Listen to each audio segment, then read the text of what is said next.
അശ്വനി ആശുപത്രിക്ക് സമീപം രൂപപ്പെട്ട വെള്ളക്കെട്ട് മൂലം പ്രദേശവാസികൾ പകർച്ചവ്യാധി ഭീഷണിയിൽ.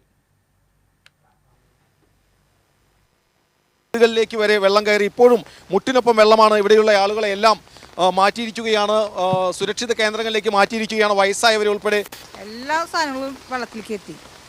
വീട്ടിലുള്ളവരെല്ലാം മാറ്റി. അമ്മ ഹോസ്പിറ്റലാണ്, മോളെ അങ്ങോട്ട് ലാബിൻ്റെ അവിടേക്ക് മാറ്റി, മോൻ ക്ലാസ്സിൽ പോയിക്കണം.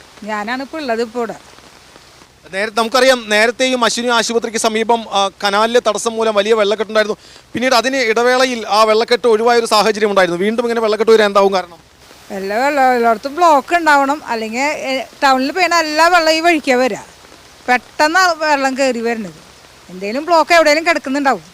ആ ദൃശ്യങ്ങളിൽ കണ്ടാൽ നമുക്ക് മനസ്സിലാക്കാൻ സാധിക്കും. അകത്തേക്കുള്ള ആ ദൃശ്യങ്ങളിൽ നിന്ന് കണ്ടാൽ മുട്ടറ്റം വെള്ളം അകത്തും അനുഭവപ്പെടുന്ന ഒരു സ്ഥിതിവിശേഷമാണിത്. ഇത് അശ്വിനി ആശുപത്രിക്ക് സമീപം മാത്രമല്ല, തൃശ്ശൂർ നഗരത്തിൻ്റെ വിവിധ മേഖലകളിൽ കനത്ത വെള്ളക്കെട്ട് അനുഭവപ്പെടുന്നുണ്ട്. അത് മാത്രമല്ല, ഈ തൃശ്ശൂർ നഗരത്തിലെ അഴുക്കുചാലുകളിലും മറ്റുമെല്ലാം കലങ്ങി മറിഞ്ഞ വെള്ളം വരുമ്പോൾ പകർച്ചവ്യാധി ഭീഷണി കൂടി ഇവിടെ നേരിടുന്നുണ്ട് എന്ന ഒരു ഭീഷണി നിലനിൽക്കുന്നുണ്ട്. അതുകൊണ്ട് തന്നെ പ്രദേശവാസികൾ ഭീതിയിലാണ്. ഒരു ആശങ്ക അവർ തന്നെ നമ്മളോട് പങ്കുവയ്ക്കും. വെള്ളം എത്ര വരെ? ഇതിപ്പോൾ ഈ ഒരു അളവിൽ ഇവിടെ വരെ വന്നിട്ടുണ്ടായിരുന്നു. പിന്നെ നമുക്ക് ഇറങ്ങുകയാണെങ്കിൽ ഈ ഒരു അരയ്ക്കൊപ്പം വെള്ളം വന്നിട്ടുണ്ട്. ഇതിപ്പോൾ 7 മണിക്ക് പെയ്ത മഴയാണ്.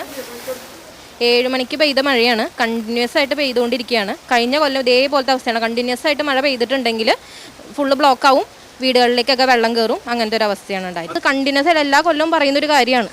ഇവിടെ കോറായിട്ടുള്ളൊരു സ്ഥലമാണ്, നമ്മുടെ തൃശ്ശൂരിൻ്റെ സെൻറ്റർ ഓഫ് സിറ്റിയാണല്ലോ. അപ്പോൾ ഇത്രയും ആയിട്ടൊരു സൊല്യൂഷനും ഇതുവരെ നമുക്ക് ഉണ്ടായിട്ടില്ല. അപ്പോൾ എന്താണ് ഇതിൻ്റെ കാര്യങ്ങൾ, എന്തുകൊണ്ടാണ് ഇതിനൊരു പരിഹാരം ഉണ്ടാവാതിരിക്കുന്നതെന്ന് നമ്മൾ പറയേണ്ടവരടുത്തൊക്കെ പറഞ്ഞു കഴിഞ്ഞു. നിവേദനം എല്ലാ കാര്യങ്ങളും നമ്മൾ കൊടുത്തിട്ടുള്ളതാണ്. കളക്ടറിൻ്റെ അവിടെ വരെ നമ്മൾ കൊടുത്തിട്ടുണ്ട്. പക്ഷേ നമുക്ക് ഇതുവരെ ഒരു പരിഹാരം ഉണ്ടായിട്ടില്ല. ആശങ്ക അവർ പങ്കുവയ്ക്കുകയാണ്. കാരണം ഇത് ഒരു തവണ മാത്രമല്ല, തുടർച്ചയായി പലപ്പോഴും കനത്ത മഴ പെയ്യുമ്പോൾ വലിയ വെള്ളക്കെട്ടാണ്. അതുകൊണ്ട് തന്നെ ഇവിടെ താമസിക്കാൻ കഴിയാത്തൊരു സ്ഥിതിവിശേഷം കൂടിയാണ് ഇവർ ഈ ആശങ്ക പങ്കുവയ്ക്കുന്നത്.